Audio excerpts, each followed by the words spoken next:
सो hello guys, सॉल and series के episode 219 का ऑफिशियल वीडियो आ चुका है। तो मेरा नाम है सैम और इस वीडियो में हम एपिसोड 219 को डिटेल में एक्सप्लेन करने वाले हैं। वैसे इससे पहले के कुछ एपिसोड्स को मैंने एक्सप्लेन कर दिया है और आगे की स्टोरी को भी मैं सॉल एंड नोवेल के जरिए एक्सप्लेन करता रहता हूँ। अगर आप इंटरेस्टेड हो तो उन वीडियोस को भी एक बार जरूर चेक कर ले। तो चलिए बिना किसी देरी के एपिसोड 219 को एक्सप्लेन करते हैं। अब जैसे ही वीडियो शुरू होता है तो हमें तैंगसन को दिखाया जाता है, जो कि हाओतियान सेक्ट के सभी मेंबर्स को तैंगचिन का दिया हुआ हैमर टोकन दिखा रहा होता है। ये देखकर सेकेंड एल्डर भागते हुए तैंगसन के पास आते हैं और फिर कहते हैं, ये तो अंकल तैंगचिन का हाओतियान टोकन है। अब तैंगसन यह हैमर टोकन सेकेंड एल्डर को देते हुए कहता है, एल्डर्स, आप पांचों मेरे ग्रैंडफादर्स के समान पीढ़ी से हो। अगर ग्रेट ग्रैंडफादर की ओर से कोई आदेश नहीं होता तो मेरी हिम्मत नहीं थी कि मैं एल्डर हॉल को चुनौती दे दूं। ये हाओतियान टोकन मेरे ग्रेट ग्रैंडफादर की ओर से उपहार है। इसके बाद सेकेंड एल्डर हैमर टोकन लौटाते हुए तैंगसन से कहते हैं, क्या अंकल तैंगचिन ने हमारे लिए कोई संदेश छोड़ा है? अब इसका जवाब देते हुए तैंगसन कहता है, ग्रेट ग्रैंडफादर ने मुझे यह हाओतियान टोकन दिया है। वे चाहते हैं कि पहले मैं अपने डैड के नाम पर लगा कलंक हटाऊं। उनकी राय में मेरे डैड ने हाओतियान ट्राइब की रेपुटेशन को नुकसान नहीं पहुंचाया है।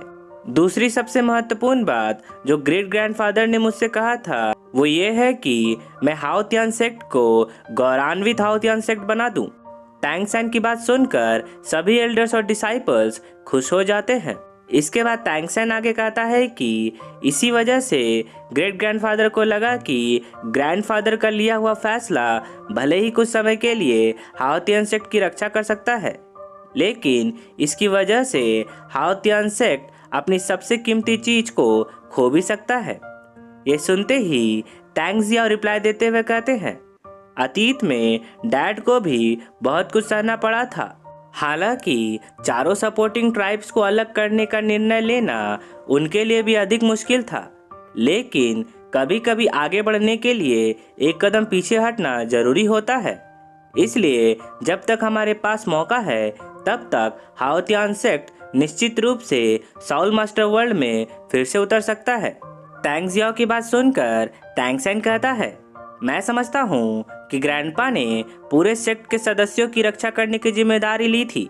वे अकेले पूरे साउलैंड वर्ल्ड की रक्षा करने की जिम्मेदारी नहीं उठा सकते थे, लेकिन दुनिया का नंबर 1 सेक्ट के रूप में हाओतियान सेक्ट मूल रूप से इसकी जिम्मेदारी उठा सकता है। इतना सुनते ही सेकेंड एल्डर आगे आते हुए कहते हैं, जो होना था वो हो चुका है। तैंगसन, अंकल तैंगचिन अब कहाँ है?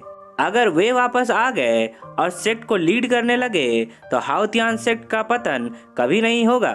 अब इसका जवाब देते हुए तैंगसन कहता है, ग्रेट ग्रैंडफादर ने मुझसे कहा था कि वे सेक्ट में वापस नहीं लौटेंगे।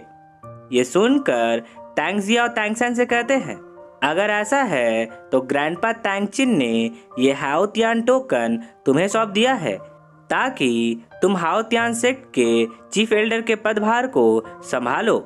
तैंगजियाओ की बात सुनकर तैंगसन कहता है, चीफ एल्डर को ही ट्राइब के बड़े मुद्दों पर हस्तक्षेप करने का अधिकार है। मेरे पास इस पद को संभालने की क्षमता नहीं है। इससे ज्यादा महत्वपूर्ण बात यह है कि मैं अभी भी तैंग सेक्ट का इंचार्ज हूँ।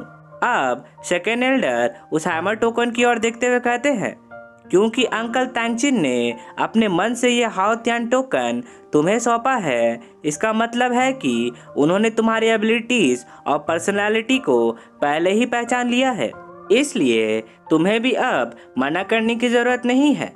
ऐसा कहकर सभी एल्डर्स तैंगसन के सामने घुटने टेक कर सलामी देने लगते हैं। ये देखते ही तैंगसन सेकेंड एल्डर को उठाते हुए कहता है, सेकेंड एल्डर, ये आप क्या कर रहे हैं? मैं इस सम्मान को स्वीकार नहीं कर सकता। अब सेकेंड एल्डर सर झुकाते हुए कहते हैं, हाओतियान टोकन को देखना ही चीफ एल्डर से मिलने जैसा है। हाओतियान सेक्ट की स्थापना के बाद से ही ये सख्त नियम है। तैंगसन को इतना बताने के बाद सेकेंड एल्डर सेक्ट के डिसाइपल्स को ऑर्डर देते हुए कहते हैं, पूरे सेक्ट के डिसाइपल्स मेरी बात सुने, मेरे साथ चीफ एल्डर को सलामी दें। इतना कहते ही सभी एल्डर्स और डिसाइपल्स टैंगसैंग के सामने घुटने टेक कर उसे सलामी देते हुए कहते हैं, हम हाओतियान टोकन का सम्मान करते हैं और तहे दिल से चीफ एल्डर को सलाम करते हैं। इसके बाद टैंग जियाओ सर झुकाते हुए कहते हैं, टैंगसैन, हाओतियान सेक्ट के नियमों के साथ मनमाने ढंग से छेड़छाड़ नहीं किया जा सकता, इसलिए जब तक चीफ एल्डर हमें खड़े होने के लिए नहीं कहेंगे तब तक कोई भी खड़ा नहीं होगा। ये सुनकर टैंगसैंग कहता है, एल्डर्स कृपया खड़े हो जाइए। अब परमिशन मिलते ही सभी खड़े हो जाते हैं और फिर सेकेंड एल्डर सभी से कहते हैं कि एक यंग चीफ हमारा नेतृत्व कर रहा है, इसलिए हाओतियान सेक्ट निश्चित रूप से फिर से जीत सकता है।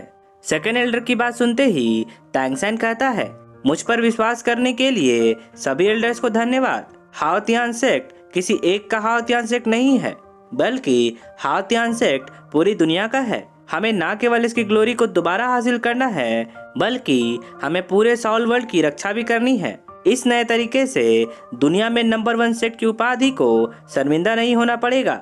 ऐसा कहते ही टैंगसैन पूरे हाओतियान सेक्ट में अपने सीगॉड लाइट की किरणें बिखेर देता है। अब टैंगसैंग का स्पीच सुनकर सभी एल्डर्स और डिसाइपल्स नारे लगाते हुए कहते हैं कि हाओतियान सेक्ट दुनिया में नंबर 1 सेक्ट है। पूरा हाओतियान वैली इन नारों की आवाज से गूंजने लगता है।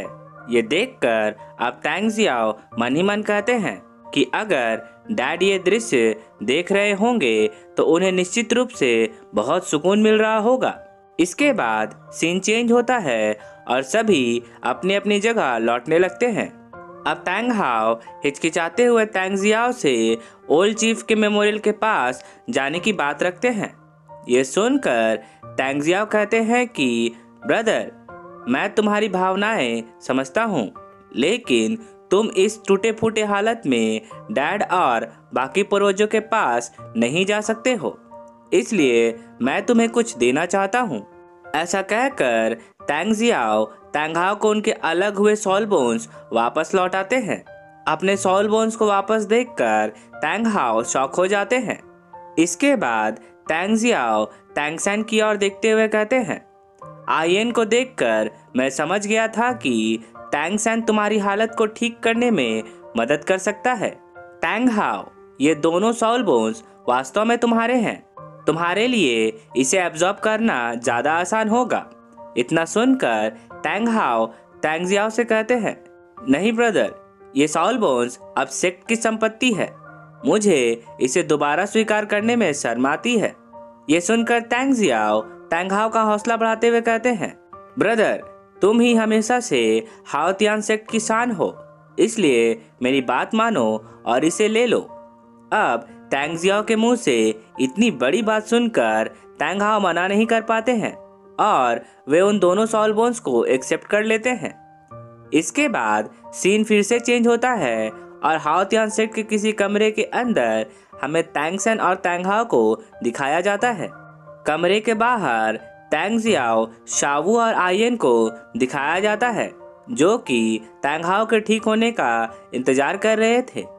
अब कमरे के अंदर टैंगसैन अपने सीगॉड लाइट की मदद से अपने और टैंग हाओ के चारों ओर एक सुरक्षित घेरा बना लेता है और फिर अपने blue silver emperor right leg bone की first soul skill wild fire don't burn out the spring breeze blows again को एक्टिवेट कर देता है। इसके बाद टैंगसैन अपने क्रेन कैचिंग ड्रैगन टेक्निक से टैंग हाओ के राइट आर्म और लेफ्ट लेग में उन दोनों सॉल बोन्स को जोड़ देता है और फिर अपने राइट लेग बोन की स्किल से उनके कटे हुए अंगों को दोबारा से उगाने लगता है। इसके बाद जैसे ही टैंग हाओ सीगॉड लाइट की प्रोटेक्शन में उन दोनों सॉल बोन्स को एब्जॉर्ब करने लगते हैं तो उनकी आंखें गोल्ड की तरह चमकने लगती हैं और उनकी रिकवरी स्पीड भी तेज हो जाती है। इस पूरे प्रोसेस को कंप्लीट होने में बस एक रात का समय लगता है और फिर अगली सुबह तक टैंग हाओ ठीक हो जाते हैं।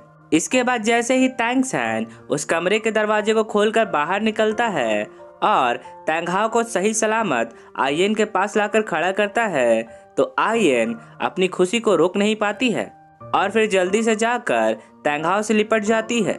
अपने मॉम डैड को इतना खुश देखकर तैंगसेन और शावू बहुत खुश हो जाते हैं। अब तुरंत ही वहाँ पे आंट यूहुआ आ जाती हैं।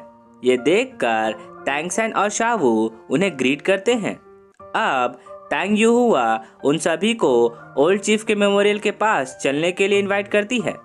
इसके बाद सीन चेंज होता है और हमें हाओतियान सेक्ट के पुराने चीफ का मेमोरियल दिखाया जाता है। अब हाओतियान सेक्ट के सभी मेंबर्स पुराने चीफ के मेमोरियल के पास जाने लगते हैं। जब वे सभी पुराने चीफ के कब्र के पास पहुंच जाते हैं तो तैंग यूहुआ श्रद्धांजलि समारोह शुरू कर देती है। अब सेक्ट के सभी लोग अपने पूर्वजों के सम्मान में घुटने पर बैठ जाते हैं। इसके बाद सेकंड एल्डर इस श्रद्धांजलि समारोह को लीड करते हुए कहते हैं, आज हाओतियान ट्राइब के सभी डिसाइपल्स यहाँ एकत्रित हुए हैं। हम पूर्वजों को 2 बात बताना चाहते हैं। सबसे पहला कि सेक्ट के लीडर और एल्डर्स के समझौते के माध्यम से हम तुरंत हाओतियान सेक्ट के डिसाइपल के रूप में तैंग हाओ का स्टेटस उसे वापस लौटाते हैं। दूसरा, हमारा सेक्ट बहुत लंबे समय तक एकांत में रहा है, जब तक कि बहुत से लोग हैमर स्पिरिट फाइटर्स और ग्रेट हाओतियान सेक्ट को भूल नहीं गए। वे दुनिया के नंबर 1 सेक्ट को भूलते जा रहे हैं। अब हमारे 2 हाओतियान स्टार्स यानी कि तैंग हाओ और तैंग जियाओ फिर से एकजुट हो गए हैं।